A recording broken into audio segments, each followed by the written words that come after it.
అనుదిన స్తుతి. కీర్తనల గ్రంథం నుండి 1000 స్తుతులు. Praise the Lord. దేవుని నామమునకు మాత్రమే మహిమ కలుగును గాక.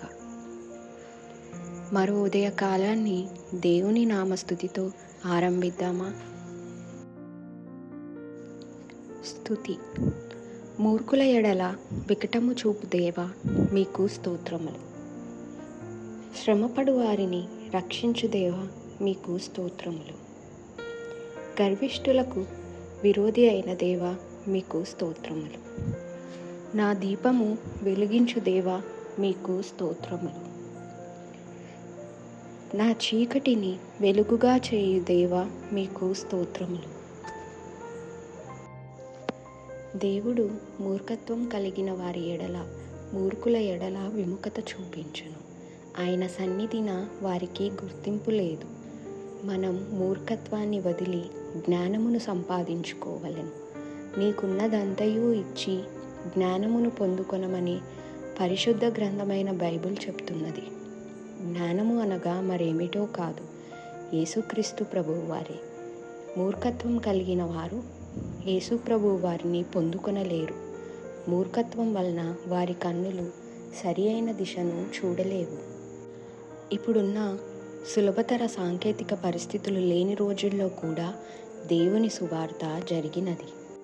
ఎంతోమంది ఎన్నో శ్రమల కోర్చి క్రీస్తు నిజరక్షకుడను సువార్తను ప్రచురించారు. కొందరు హతసాక్షులైనారు. మనం కనీసం మన ప్రక్కవారికి దేవుని గురించి రక్షణ సువార్తను చెప్పుటకైనా శ్రమిస్తున్నామా? మనలను మనమే ప్రశ్నించుకోవాలి.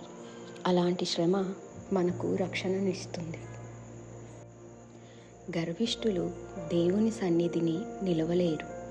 గర్విష్ఠులు ఆయనకు అసహ్యులు. అలాంటి వారిని ఆయన అణచివేయును.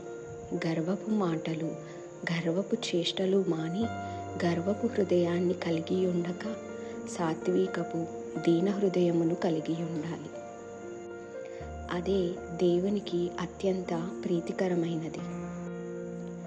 మనలోని మూర్ఖత్వం, గర్వం లాంటి అంధకారాన్ని తీసివేసి జ్ఞానం అనే వెలుగును ప్రకాశింపచేయగలిగేది దేవుడు మాత్రమే. అలాంటి వెలుగును మన జీవితాల్లో ప్రకాశింపచేయమని మన పరలోక తండ్రిని వేడుకుందామా? ప్రార్థించుకుందాం.